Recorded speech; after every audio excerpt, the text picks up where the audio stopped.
आज भी दुनिया के सबसे बड़े रहस्यों में से एक है वाचा का संदूक, जिसे हम आर्क ऑफ द कवेनेंट के नाम से जानते हैं।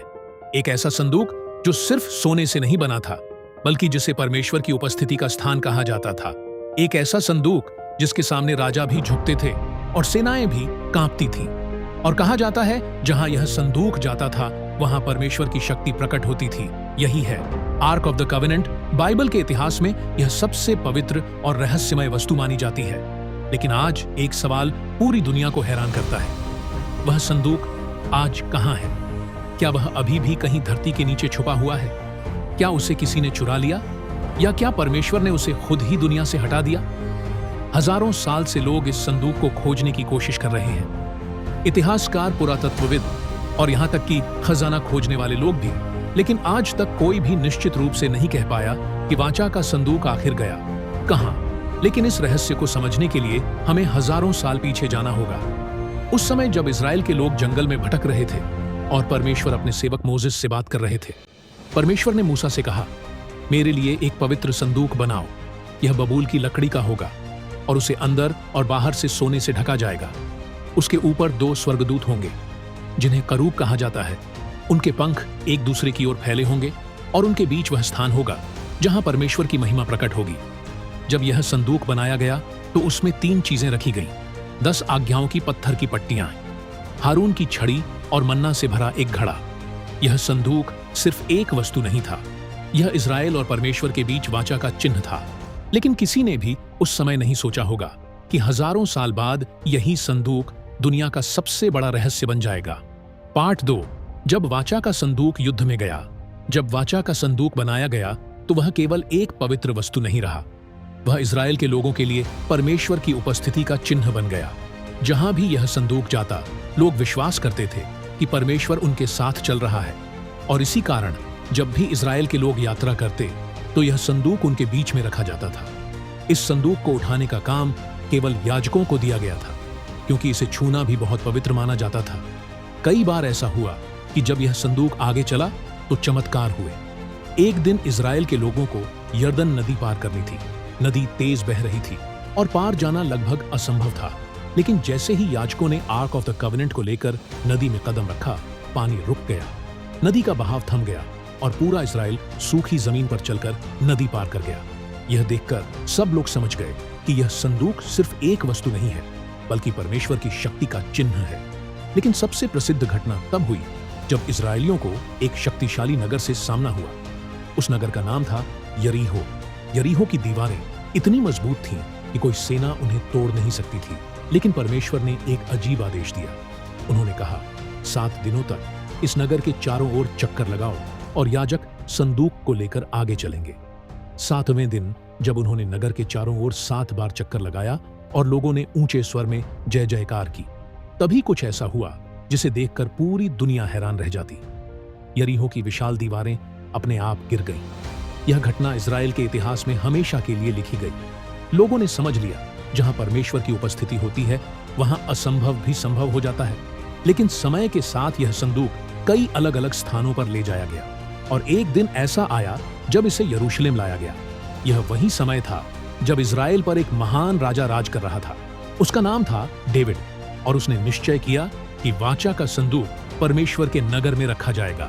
लेकिन किसी ने भी उस समय यह नहीं सोचा था कि कुछ सदियों बाद यही पवित्र संदूक अचानक इतिहास से गायब हो जाएगा और दुनिया का सबसे बड़ा रहस्य बन जाएगा। पार्ट 3। मंदिर में रखा गया। परमेश्वर का संदूक समय बीतता गया। इजराइल की भूमि में एक महान राजा शासन कर रहा था। उसका नाम था डेविड। राजा दाऊद के दिल में एक गहरी इच्छा थी। वह चाहता था कि परमेश्वर का पवित्र संदूक एक सम्मानित स्थान पर रखा जाए। इसलिए उसने निश्चय किया कि वाचा का संदूक परमेश्वर के नगर में लाया जाएगा। जब आर्क ऑफ द कवेनेंट को यरूशलेम लाया गया तो पूरे नगर में उत्सव मनाया गया। लोग गा रहे थे, नाच रहे थे और परमेश्वर की स्तुति कर रहे थे। यह एक ऐतिहासिक दिन था। लेकिन दाऊद जानता था कि परमेश्वर के संदूक के लिए एक महान मंदिर बनना चाहिए। हालांकि मंदिर बनाने का काम उसके बेटे को दिया गया। उस बेटे का नाम था सोलोमन। सुलेमान ने एक भव्य मंदिर बनवाया। यह मंदिर बनाया गया टेम्पल माउंट पर, जो कि जेरूसलम का सबसे पवित्र स्थान था। यह मंदिर इतना शानदार था कि कि दुनिया के कई राजा और लोग उसे देखने आते थे, लेकिन मंदिर का सबसे पवित्र स्थान था। पवित्रतम स्थान, यह एक ऐसा कमरा था जहां कोई भी साधारण व्यक्ति नहीं जा सकता था। वहीं पर वाचा का संदूक रखा गया। जब संदूक को मंदिर में लाया गया तो बाइबल बताती है कि परमेश्वर की महिमा बादल की तरह मंदिर में भर गई। याजक वहां खड़े भी नहीं रह पाए, क्योंकि परमेश्वर की उपस्थिति इतनी शक्तिशाली थी। यह संदूक अब इस्राएल के विश्वास का केंद्र बन गया।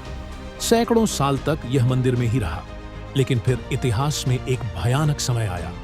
एक ऐसा समय जब यरूशलेम पर हमला हुआ, मंदिर नष्ट कर दिया गया और उसी घटना के बाद वाचा का संदूक अचानक इतिहास से गायब हो गया। किसी ने उसे जाते हुए नहीं देखा। कोई नहीं जानता कि वह कहां गया। और यहीं से शुरू होता है दुनिया का सबसे बड़ा रहस्य, पार्ट 4, जब यरूशलेम नष्ट हुआ और संदूक गायब हो गया। सैकड़ों साल तक परमेश्वर का संदूक मंदिर में सुरक्षित रहा। लोग यरूशलेम आते, बलिदान चढ़ाते और परमेश्वर की आराधना करते। लेकिन धीरे धीरे इस्राएल के लोग परमेश्वर से दूर होने लगे। उन्होंने झूठे देवताओं की पूजा शुरू कर दी। भविष्यवक्ताओं ने उन्हें चेतावनी दी, लेकिन बहुत कम लोगों ने सुना। फिर इतिहास में एक भयानक दिन आया। 586 ईसा पूर्व एक शक्तिशाली साम्राज्य ने यरूशलेम को घेर लिया। यह सेना बाबुल की थी और उसका राजा था नेबुकदनेस्जार डवन। यह घटना इतिहास में जानी जाती है सीज ऑफ जेरूसलम 586 ईसा पूर्व। बाबुल की सेना ने शहर को चारों ओर से घेर लिया। भूख, डर और विनाश पूरे शहर में फैल गया। आखिरकार बाबुल की सेना शहर में घुस गई। मंदिर को लूट लिया गया। सोना, चांदी और कई पवित्र वस्तुएं बाबुल ले जाई गई। मंदिर को आग लगा दी गई। यरूशलेम का महान मंदिर जिसे सोलोमन ने बनवाया था, वह राख में बदल गया। लेकिन यहीं पर इतिहास में एक बहुत ही चौंकाने वाली बात सामने आती है। बाइबल में उन सभी वस्तुओं की सूची दी गई है जो बाबुल ले जाई गई, लेकिन उस सूची में वाचा का संदूक नहीं है। हाँ, सबसे पवित्र वस्तु, जिसे इस्राएल का सबसे बड़ा खजाना माना जाता था, उसका कोई उल्लेख नहीं है। और यहीं से रहस्य शुरू होता है। अगर बाबुल उसे लेकर नहीं गया तो वह कहां गया? क्या किसी ने उसे पहले ही छुपा दिया था? क्या याजकों ने उसे मंदिर से निकालकर किसी गुप्त स्थान पर रख दिया, या क्या परमेश्वर ने स्वयं उसे सुरक्षित कर लिया? इसी सवाल ने हजारों साल से लोगों को हैरान कर रखा है।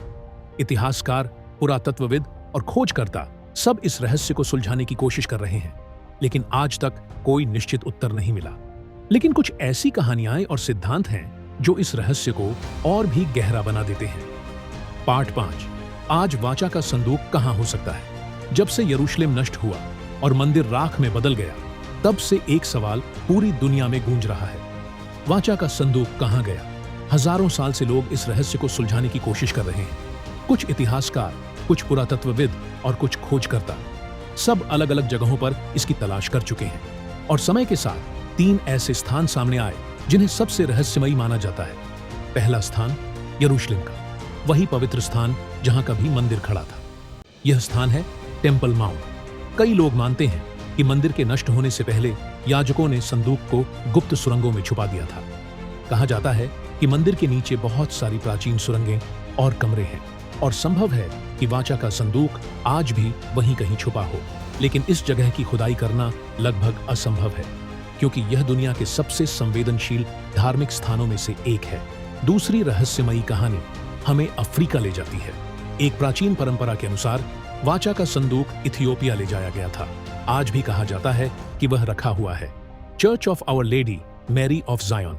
यह स्थान है एक्सुम। वहां के लोग कहते हैं कि संदूक आज भी एक विशेष भवन में सुरक्षित है, लेकिन एक रहस्यमयी नियम है। उसे देखने की अनुमति केवल एक व्यक्ति को होती है, एक भिक्षु, जो जीवन भर उस संदूक की रक्षा करता है। कोई वैज्ञानिक, कोई इतिहासकार आज तक उसे देख नहीं पाया। तीसरी कहानी एक भविष्यवक्ता से जुड़ी है। कुछ प्राचीन लेख बताते हैं कि भविष्यवक्ता यिर्मयाह ने मंदिर नष्ट होने से पहले संदूक को छुपा दिया था। कहा जाता है कि उन्होंने उसे एक गुफा में रखा। यह गुफा थी माउंट नेबो, और उन्होंने कहा, यह संदूक तब तक छुपा रहेगा जब तक परमेश्वर अपने लोगों को फिर से इकट्ठा नहीं करता। लेकिन इन सब कहानियों के बीच एक और गहरा रहस्य भी है। बाइबल में एक दर्शन लिखा है जो पाया जाता है बुक ऑफ रेवलेशन। उस दर्शन में स्वर्ग का मंदिर खुलता है और वहां वाचा का संदूक दिखाई देता है।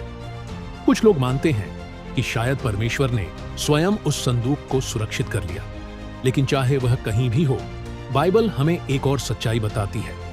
आज परमेश्वर की उपस्थिति किसी सोने के संदूक में बंद नहीं है, क्योंकि जब जीसस क्राइस्ट क्रूस पर मरे तो मंदिर का पर्दा फट गया और परमेश्वर की उपस्थिति अब हर उस व्यक्ति के साथ है जो उस पर विश्वास करता है। शायद यही इस रहस्य का सबसे बड़ा उत्तर है। अगर आपको यह रहस्य रोचक लगा तो चैनल यीशु कनेक्ट को सब्सक्राइब करें, क्योंकि यहाँ हम बाइबल के ऐसे रहस्य बताते हैं जो इतिहास, विश्वास और सच्चाई को एक साथ जोड़ते हैं। और अगली वीडियो में हम जानेंगे, अगर एक दिन सच में वाचा का संदूक मिल जाए तो दुनिया में क्या होगा।